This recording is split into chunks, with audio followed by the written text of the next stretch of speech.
Harold Metzger had been the hospital director at Ridgecrest Regional Medical Center for 6 years when he walked into the surgical wing that morning and triggered a chain of events that would obliterate his career, dismantle his reputation, and cost Ridgecrest Memorial Health System $22.6 million. He was 58 years old, experienced enough to understand how institutional power works, but apparently convinced that his authority existed beyond the reach of consequence. One Wednesday morning in a Level 2 trauma center in Charlotte, North Carolina, he summoned Dr. Marcus Ellison, the hospital's highest-performing trauma surgeon, to his office and terminated his privileges without cause, without documentation, and without consulting the medical board. What Metzger did next, refusing to acknowledge 14 years of flawless surgical performance, ignoring the collective outrage of an entire surgical department, and doubling down when confronted with evidence of racial motivation, would become proof of how institutional racism disguised as administrative authority destroys careers, endangers patients, and exposes the systems that allow it to thrive. But here's what makes this story different from every other workplace discrimination case that gets buried in a settlement and a non-disclosure agreement. 12 surgeons, the backbone of the hospital's entire surgical operation, watched what happened that morning, and every single one of them decided they'd rather walk away from their careers at Ridgecrest than work under a system that allowed it. That's not a resignation, that's a referendum. And what it cost the hospital, in dollars, in reputation, and in the lives it could no longer save, is a number that should make every health system in the country pay attention. Because this story doesn't end with a settlement check and a press release. It ends with an empty surgical wing, diverted ambulances, and a community asking how the people in charge let it get this far. A black man in his early 40s, Dr. Marcus Ellison, was reviewing post-operative notes in the surgical lounge at 6:38 a.m., 40 minutes before his first scheduled procedure. His hospital ID badge hung from his lanyard. His surgical cap sat on the counter beside his coffee. No complaint, no incident, no disciplinary issue, just a surgeon preparing for a day of saving lives. But Harold Metzger saw him through a lens so warped by bias that 14 years of excellence meant nothing. Before we get into what happened next, where are you watching from? If this is your first time here, please hit that subscribe button. Stories like these need to be shared, and your support helps us bring more truth to light. Ridgecrest Regional Medical Center sits on the corner of Tryon Street and Moorhead Boulevard in the Dilworth neighborhood of Charlotte, North Carolina. It's a sprawling 5-story complex built in the early 1990s, expanded twice since then, and known throughout the Carolinas as one of the region's most reliable trauma centers. The building's exterior is a mix of beige concrete and tinted glass, clinical but modern, with an emergency department entrance that stays busy 24 hours a day and a surgical wing that handles everything from emergency appendectomies to complex cardiac bypasses. Inside, the hallways are wide and polished, lined with framed photographs of medical staff and community service awards. The surgical floor sits on the 3rd level, accessible by a restricted elevator that requires badge access. It smells like antiseptic and fresh coffee. Monitors hum. Nurses move between stations with quiet efficiency. It's the kind of environment where precision matters, where every person in scrubs has earned the right to be there through years of education, residency, and board certification. Dilworth itself is one of Charlotte's oldest and most affluent neighborhoods. Tree-lined streets, renovated craftsman bungalows selling for 7 figures, boutique coffee shops and organic grocery stores within walking distance. The hospital draws patients from across Mecklenburg County, but its staff parking lot tells the story of who works here. Luxury sedans next to 10-year-old Hondas, the full spectrum of people who keep a trauma center running. Surgeons, janitors, administrators, nurses, all of them passing through the same security checkpoint every morning, all of them supposedly held to the same standard of professionalism. It was 6:15 a.m. on a Wednesday in October. The sky outside was still dark, the first hints of autumn chill pressing against the windows. The morning shift was settling in. Nurses checked overnight charts. Anesthesiologists reviewed their schedules. The surgical board listed 18 procedures for the day, 4 of them assigned to Dr. Marcus Ellison. The kind of morning where the hospital runs on routine, on competence, on trust. The kind of morning where nothing dramatic typically happens. But Harold Metzger had arrived early that morning. His car was in the executive lot by 5:50 a.m. He'd gone straight to his 4th-floor office, closed the door, and made a phone call to hospital security. By 6:30 a.m., 2 guards were stationed near the surgical wing elevator. Whatever Metzger had planned, he'd been planning it for a while. Dr. Marcus Ellison had been a trauma surgeon at Ridgecrest Regional Medical Center for 14 years. 14 years of emergency surgeries at 3 in the morning, of stabilizing car accident victims, of repairing gunshot wounds and blunt force trauma, of walking into operating rooms when other surgeons hesitated. He'd performed over 4,000 surgical procedures with a complication rate that consistently ranked in the top 5% nationally. He'd led the trauma department's response during a mass casualty incident in 2019 when a bus collision on Interstate 77 brought 11 critical patients through the doors in under 2 hours. Every single one survived. His colleagues called him steady. His residents called him the surgeon who never panicked. Hospital administration, before Metzger, had called him irreplaceable. In 2022, Ellison had been invited to serve as a visiting lecturer at Duke University's School of Medicine, teaching advanced trauma techniques to third-year surgical residents. He'd mentored 14 residents over his career at Ridgecrest, 8 of whom had gone on to lead their own surgical departments at hospitals across the country. 3 of them later said publicly that Dr. Ellison was the reason they became surgeons. That's not a performance record, that's a legacy. Ellison had graduated from Howard University's College of Medicine, then completed his surgical residency at Johns Hopkins, where he'd been named chief resident in his final year, an honor reserved for the top-performing resident in the program. He'd completed a fellowship in trauma and critical care at the University of Pennsylvania's Perelman School of Medicine. He was board certified by the American Board of Surgery and held additional certification in surgical critical care. He'd published 23 peer-reviewed articles on emergency surgical techniques and received the American College of Surgeons Distinguished Service Award in 2021. He was, by every measurable standard, one of the best trauma surgeons in the state of North Carolina. At 42 years old, Marcus Ellison was exactly where he'd spent 2 decades working to be. Married to his wife, Denise, a pediatric nurse practitioner who worked at a children's clinic in the Noda neighborhood. Father to 2 daughters, ages 9 and 12. He coached his younger daughter's soccer team on Saturday mornings when he wasn't on call. He attended his older daughter's piano recitals without fail. He donated time every month to a free clinic in West Charlotte that served uninsured patients. The kind of man who gave back because he remembered what it felt like to need help. Ellison had grown up in Greensboro, North Carolina. His father drove a city bus for 31 years. His mother worked as a school librarian. They'd saved everything they could, sacrificed vacations, second cars, home improvements, to put their son through college and then medical school. Marcus carried that with him every day. He understood what it cost to get where he was. He understood that his career wasn't just his. It belonged to every person who'd invested in it, who'd believed in it, who'd gone without, so he could have more. That weight wasn't a burden. It was fuel, and every time he scrubbed in for a surgery, every time he steadied a patient's hand in pre-op, he carried Greensboro into that operating room with him. That Wednesday, Dr. Ellison had arrived at the hospital at 5:45 a.m., the same time he'd arrived nearly every working day for 14 years. He'd changed into surgical scrubs in the doctor's locker room, clipped his hospital ID to his lanyard, and walked to the surgical lounge to review his operative schedule. 4 procedures on the board. The first was an exploratory laparotomy at 7:30 a.m. for a patient admitted overnight with suspected internal bleeding from a motorcycle accident. He'd already reviewed the imaging. He'd already spoken with the on-call resident about the patient's vitals. He was drinking his second coffee and annotating his operative notes when the lounge door opened. He wore standard blue hospital scrubs, a white lab coat draped over the chair beside him, and his ID badge visible around his neck. He looked like what he was, a trauma surgeon preparing for a full day in the operating room. He'd done nothing to attract attention. He'd spoken only to the night shift resident he was replacing and the nurse who'd briefed him on the overnight admissions. But to one person in that hospital, Dr. Marcus Ellison's presence had become a problem. Not his performance, not his credentials, not his patient outcomes, his presence. And that person had the institutional authority to do something about it.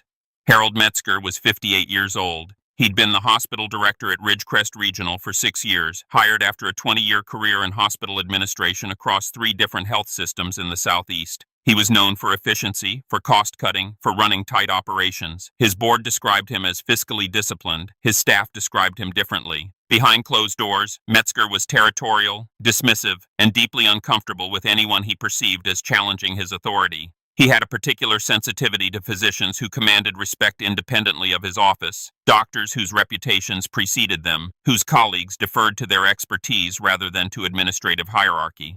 In 6 years at Ridgecrest, Metzger had accumulated 9 formal complaints. 9. 7 of them involved allegations of discriminatory treatment or hostile workplace conduct directed at physicians and staff of color.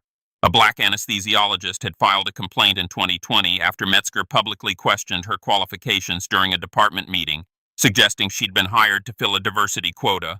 An Indian-American cardiologist reported in 2021 that Metzger had repeatedly mispronounced his name despite corrections and referred to him as the other doctor when speaking to patients.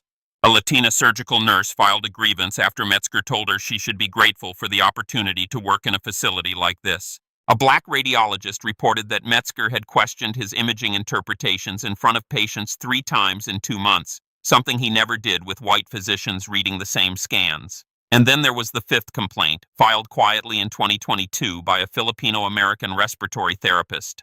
She reported that Metzger had questioned whether her medical training from abroad was equivalent to American standards, despite the fact that she'd been licensed in North Carolina for 12 years and had retrained and recertified domestically. Metzger told her, in front of 2 witnesses, that he preferred staff who were educated here. The complaint was filed. HR sent him to a half-day workshop on cultural competency. He attended. Nothing changed. 9 complaints in 6 years. That's not bad luck. That's a pattern. But the Ridgecrest Memorial Health System's Human Resources Department treated each complaint in isolation. Metzger completed sensitivity training twice. He attended a leadership communication workshop once. He received 2 written warnings that carried no consequences. The complaints were documented but never connected. The pattern was clear to everyone except the people responsible for stopping it. In September, 1 month before the incident, Metzger had attended a hospital gala where Dr. Ellison received the Physician of the Year award, voted on by nursing staff and fellow physicians. The standing ovation lasted 45 seconds. Metzger sat through it stone-faced. 2 weeks later, he began reviewing Ellison's departmental budget requests with unusual scrutiny. He denied a routine equipment upgrade Ellison had requested for the trauma bay. He reassigned 2 of Ellison's preferred surgical residents to other departments. And then, on the Tuesday night before the confrontation, Metzger drafted a privileges revocation letter, unsigned, undated, with no specific cause listed, and placed it in his briefcase. He arrived at 5:50 a.m. that Wednesday. Called security at 6 a.m., had 2 guards positioned near the surgical wing by 6:30 a.m. At 6:38 a.m., Harold Metzger walked into the surgical lounge where Dr. Marcus Ellison was preparing for a day of saving lives, and he delivered the termination that would end his own career instead. Do you think hospital administrators should face criminal charges for retaliatory terminations based on racial bias? Drop your answer below. Dr. Ellison was annotating his surgical notes when the lounge door opened and Harold Metzger stepped inside, flanked by 2 hospital security guards. Ellison looked up. He registered the guards first, their rigid posture, their hands clasped at their waists, their eyes fixed on him. Then he looked at Metzger. The director's jaw was set, his expression rehearsed, the kind of face a man makes when he's already decided something and doesn't want to be challenged. You don't work here anymore. Pack your things and get out of my operating wing. Ellison set his pen down slowly. He didn't stand. He didn't raise his voice. 14 years of operating under pressure had given him the ability to process chaos without reacting to it. Excuse me? I'm the lead trauma surgeon. I have 3 patients in post-op recovery right now. Metzger's nostrils flared. He hadn't expected calm. He'd expected alarm, defensiveness, maybe anger, something he could use to justify what came next. Not anymore, you don't. Your privileges have been revoked as of this morning. Security is on its way. Well, security is already here, so let's make this easy. Ellison reached for his phone and opened his hospital employment portal. He turned the screen toward Metzger. My credentials are active, my privileges are current. My last performance review, which you signed 6 months ago, rated me as exceeding expectations in every category. I've received no disciplinary notice, no complaint has been filed. On what grounds are you revoking my privileges? Metzger glanced at the phone screen for less than a second. His expression didn't change. I don't need grounds. I'm the director of this hospital. I decide who practices here and who doesn't. And I've decided you don't belong in this facility. Ellison's eyes narrowed. There it was. You don't belong. Not your performance is inadequate. Not there's been a complaint. Not we're restructuring the department. You don't belong. You don't belong in this facility. Say what you actually mean, Harold. Metzger's face reddened. I just did. You're done. Get out before I have you escorted out. This is where bias becomes impenetrable. Harold Metzger was standing in front of a surgeon with 14 years of flawless performance, 4,000 successful procedures, a Physician of the Year award voted on by his own staff, and credentials from 3 of the most prestigious medical institutions in the country. And none of it mattered. Because Metzger hadn't walked into that lounge to evaluate a surgeon's qualifications. He'd walked in to remove a black man from a position of authority that made him uncomfortable. Every credential, every statistic, every saved life was filtered through a single assumption. This man doesn't belong here. And when bias reaches that level of certainty, evidence doesn't penetrate. It bounces off. The surgical lounge had gone quiet. Two nurses who'd been reviewing charts at the side counter had stopped writing. A resident standing near the coffee station stared, mouth slightly open. Dr. Patricia Okonkwo, an orthopedic surgeon who'd worked alongside Ellison for 11 years, had been walking past the open door. She stopped. She listened. Then she pulled out her phone and began recording. Ellison remained seated. His voice carried through the open door and into the hallway. "I'm not leaving, Harold. You have no legal authority to revoke my privileges without cause, without a hearing, and without the approval of the Medical Executive Committee. I'm requesting that you identify the specific grounds for this action, right now, in front of witnesses." Metzger pointed to the security guards. "Remove him." The guards hesitated. One of them, a man named Gerald Torres, who'd worked hospital security for 9 years, looked at Ellison's ID badge, looked at Metzger, and didn't move. "Sir, he's credentialed staff. We can't physically remove a credentialed physician without documentation from HR." Metzger's face darkened. "I am the director. I'm giving you a direct order." Torres looked at his partner. Neither moved. Torres had been in hospital security long enough to know the difference between a lawful directive and an executive tantrum. He'd also seen Ellison in the hallways for nearly a decade, watched him sprint to the trauma bay at 2 a.m, watched him sit with families after difficult surgeries, watched him treat every security guard, janitor, and cafeteria worker with the same respect he gave his fellow surgeons. Torres wasn't moving, and he knew he wouldn't have to. By now, 4 more staff members had gathered in the hallway. Dr. James Whitfield, chief of general surgery, arrived with a look of visible alarm. Dr. Sarah Lynn, a vascular surgeon, stood beside him. Word was spreading through the surgical floor the way information always moves in hospitals, quickly, accurately, and with increasing urgency. Whitfield stepped into the lounge. He was 61 years old, 19 years at Ridgecrest, and the kind of surgeon whose quiet authority made residents stand straighter when he entered a room. He looked at Metzger, then he looked at the security guards, then he looked at Ellison, still seated, still composed, still holding his operative notes for a patient who needed surgery in less than an hour. "Harold, what exactly are you doing?" Metzger turned. "This is an administrative matter, James. It doesn't concern you." Whitfield's voice was low and even. "You're attempting to remove my highest performing surgeon from his operating room 45 minutes before a critical procedure. It concerns me. It concerns every patient on that board today, and it concerns every surgeon in this building who's watching you right now." Metzger realized he was losing control of the room. He reached into his briefcase and produced a single sheet of paper, the unsigned, undated privileges revocation letter. "This is your official notice. Your surgical privileges are suspended effective immediately pending administrative review."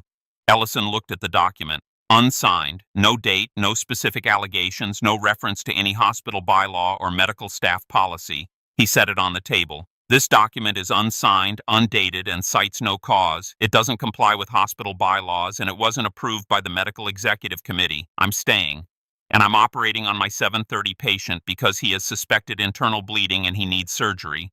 If you want to initiate a formal review through proper channels, I will cooperate fully. But this isn't a review. This is something else entirely, and everyone in this room knows it."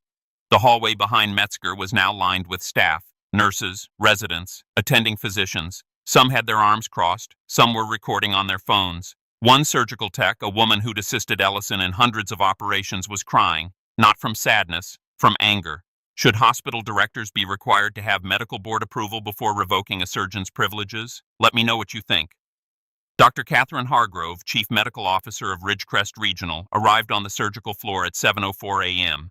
She was a 31-year veteran of hospital medicine, a former chief of internal medicine, and the highest-ranking physician in the building. She'd been alerted by 3 separate phone calls in the span of 10 minutes, 2 from attending physicians and 1 from the head of nursing. She walked into the surgical lounge, took one look at the scene, Metzger standing rigid, security guards frozen in place, Ellison still seated with a half-dozen witnesses gathered behind him, and understood immediately. "Harold, my office, now." Metzger attempted to maintain authority. "Catherine, I've made a staffing decision regarding—" "You've made nothing. You don't have the authority to revoke surgical privileges unilaterally. That requires Medical Executive Committee approval, which you don't have. It requires documented cause, which you haven't provided, and it requires a hearing, which you haven't convened. What you've done is create a legal exposure that I now have to contain."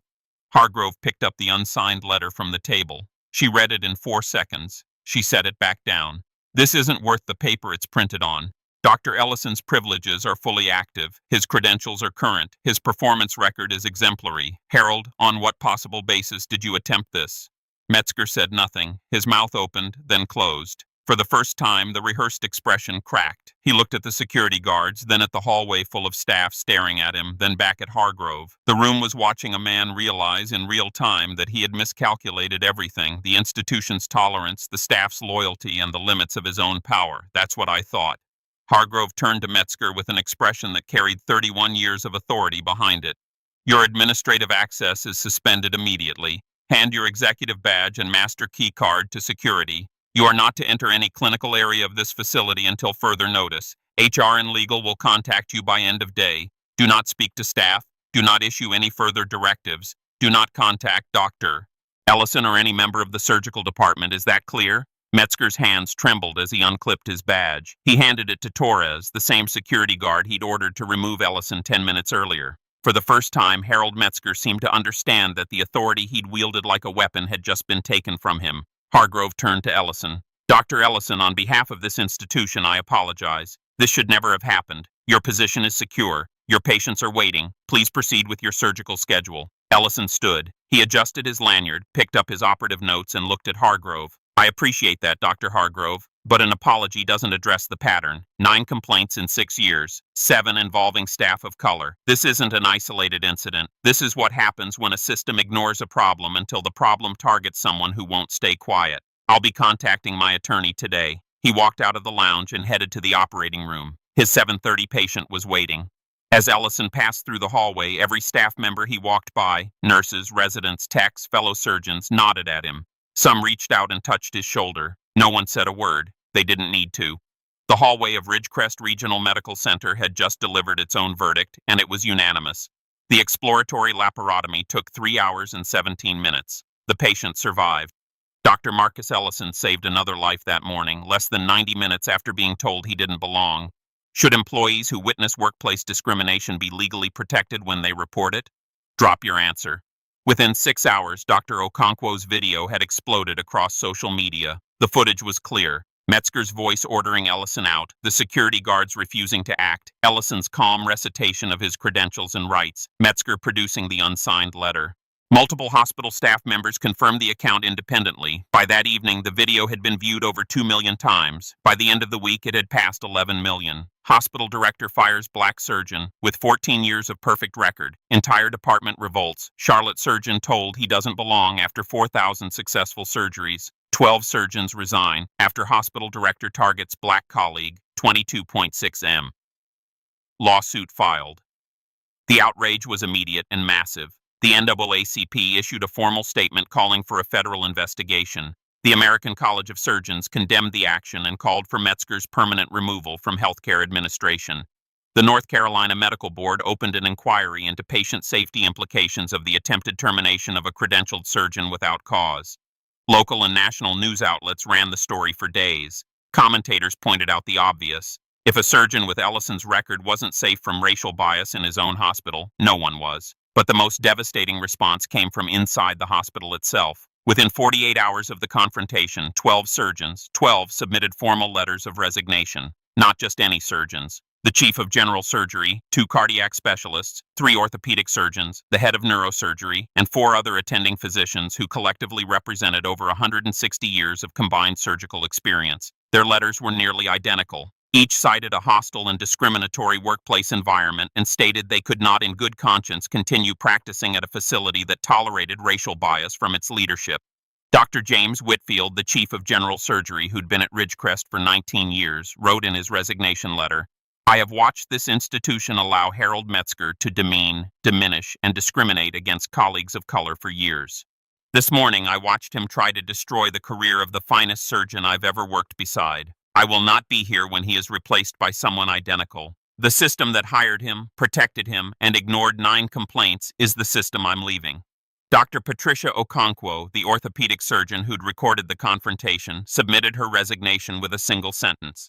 I refuse to operate in a building that doesn't recognize the value of the surgeon across the hall. Ridgecrest Regional's surgical capacity dropped by nearly 40% overnight. Elective procedures were postponed. Trauma cases were diverted to other hospitals. 3 patients scheduled for cardiac surgery that week had to be transferred to Atrium Health across town. The facility that had once been one of Charlotte's most trusted medical centers was suddenly unable to staff its own operating rooms. The board of directors held an emergency session. The chief financial officer estimated that the loss of surgical revenue alone would exceed $8 million in the first quarter if the departures weren't reversed. Dr. Ellison contacted a civil rights attorney within 24 hours. The lawsuit was filed 11 days later. It named Harold Metzger individually, Ridgecrest Memorial Health System as the parent corporation, and the hospital's Human Resources Department for failure to act on 9 prior complaints. The claims were comprehensive: racial discrimination in violation of Title VII and Section 1981, wrongful termination of privileges without due process, retaliation for receiving recognition from peers, intentional infliction of emotional distress, hostile work environment, and institutional failure to investigate a documented pattern of discriminatory conduct spanning 6 years. The complaint included Metzger's complete record: 9 complaints over 6 years, 7 involving staff of color, 2 written warnings with no consequences, 2 sensitivity trainings that changed nothing, and a pattern of targeting physicians whose authority and recognition threatened his ego. All documented, all ignored by the system designed to stop it. Ellison's attorney, Carolyn Reeves of the Charlotte firm Reeves & Associates, held a press conference on the courthouse steps the day the lawsuit was filed. She was blunt. This is not a case about one bad actor. This is a case about an institution that received 9 warnings and chose inaction every single time. Harold Metzger didn't operate in a vacuum. He operated with the full knowledge and passive approval of a Human Resources Department that documented a pattern of racial discrimination across 6 years and responded with paperwork instead of protection. Her statement was carried by every local news affiliate and picked up nationally within hours. Ridgecrest Memorial's legal team reviewed the evidence: the video, the unsigned letter, the resignation letters, the complaint history, the mass departure of surgeons, the revenue projections showing catastrophic financial loss. They reached the same conclusion any competent attorney would: indefensible. The health system settled 8 months later, $22.6 million paid to Dr. Marcus Ellison. An additional $4.2 million was allocated to the 12 surgeons who resigned, compensating them for lost income during their transition to other facilities. The settlement also required Ridgecrest Memorial to implement an independent oversight committee for all administrative actions involving medical staff, mandatory anti-discrimination auditing by an external firm, and the creation of a whistleblower protection policy for staff reporting workplace bias. Harold Metzger was terminated 3 weeks after the incident. The termination letter was final. Mr. Metzger attempted to revoke the surgical privileges of a credentialed physician without documented cause, without medical executive committee approval, and without a formal hearing, in direct violation of hospital bylaws and medical staff governance policies.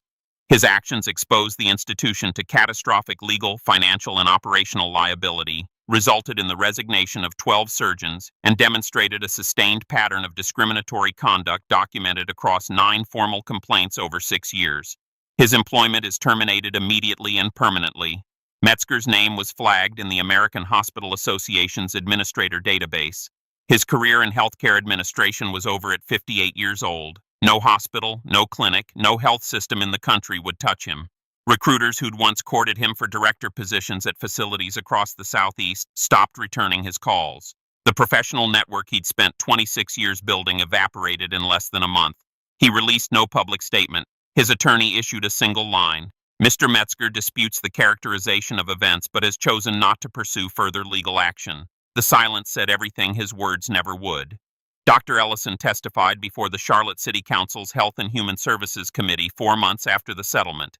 His testimony was delivered with the same composure he brought to the operating room: calm, precise, devastating. I'm a trauma surgeon. I've been a trauma surgeon for 14 years. I graduated from Howard University College of Medicine. I completed my residency at Johns Hopkins. I completed a fellowship at the University of Pennsylvania. I am board certified. I have performed over 4,000 surgical procedures. I have saved lives that other surgeons were not willing to attempt to save. And on a Wednesday morning in October, I was told I don't belong.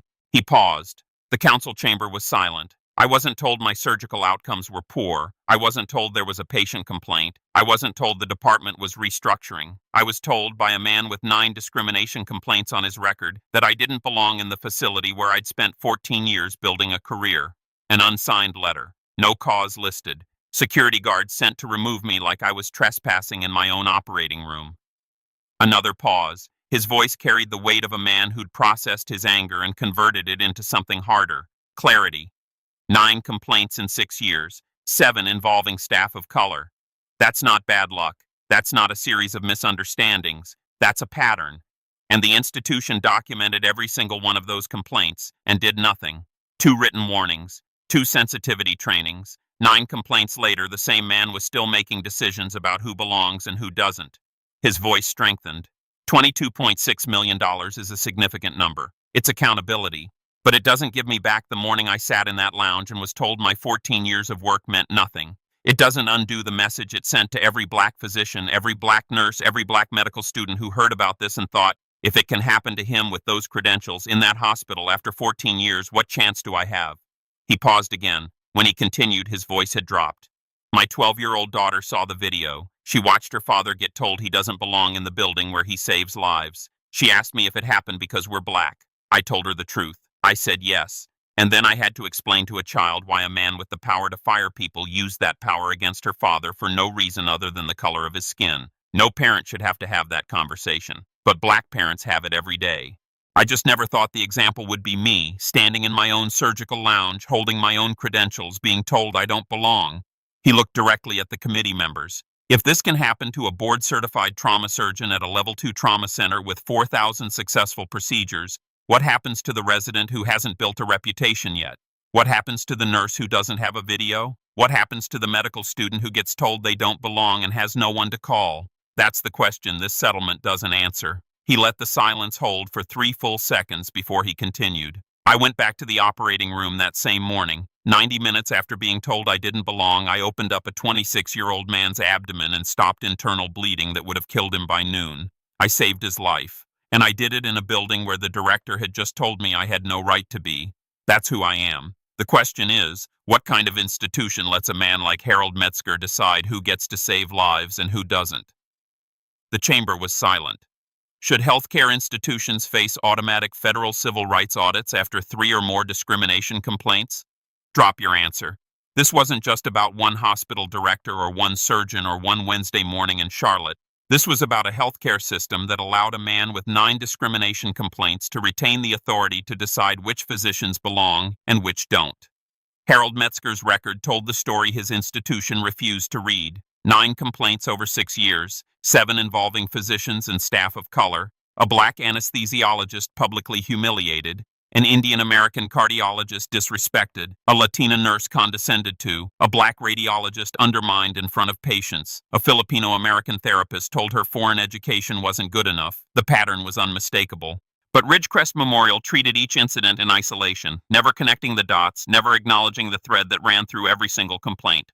Harold Metzger believed certain people didn't belong in positions of authority. And when one of those people won Physician of the Year, voted on by the very staff Metzger claimed to lead, he decided to remove him. Metzger's career is over. That's consequence. The health system paid $22.6 million. That's accountability. 12 surgeons walked out. That's solidarity. But money and terminations and resignations don't undo the trauma of being told you don't belong in the building where you've saved 4,000 lives. They don't restore the trust that shatters when a system designed to protect its people fails them. And they don't erase the message that bias, when it wears an executive badge, can override 14 years of excellence in a single morning. The real question is, what changes now? Do health systems finally remove administrators after 3 complaints instead of 9? Do hospitals finally require medical board approval before any physician's privileges can be revoked? Do we finally acknowledge that institutional racism doesn't always announce itself with slurs and overt hostility, that sometimes it comes in the form of an unsigned letter and a security escort wrapped in the language of administrative authority? Because here's what the numbers don't tell you. When 12 surgeons walk out of a hospital, it's not just a staffing problem, it's a patient safety crisis. Every surgery that gets postponed, every trauma case that gets diverted, every cardiac patient who has to ride an extra 30 minutes in an ambulance to a different facility, that's a life at risk. Harold Metzger didn't just try to end a surgeon's career that morning. He set off a chain reaction that put an entire community's health infrastructure in jeopardy. And the only reason it happened is because a system that had 9 chances to stop him chose paperwork over people every single time. Because if we don't fix the systems that kept Metzger in power for 6 years despite 9 complaints, if we don't address the culture that allowed him to target physician after physician without consequence, then we're just waiting for the next director, the next unsigned letter, the next surgeon told he doesn't belong. Comment if you believe this should be law. Healthcare institutions with 3 or more discrimination complaints against any administrator must undergo mandatory federal civil rights review, and that administrator must be placed on administrative leave pending investigation. And if you think these stories need to be told, if you believe accountability starts with awareness and change starts with pressure, then hit that subscribe button. We're not stopping. We're going to keep exposing these patterns. We're going to keep demanding better. We're going to keep fighting for the surgeons, the nurses, the physicians, and the everyday professionals who deserve to work without being told they don't belong. This isn't just about one hospital director or one trauma surgeon. It's about all of us and the systems we choose to tolerate until someone with 4,000 saved lives forces us to pay attention.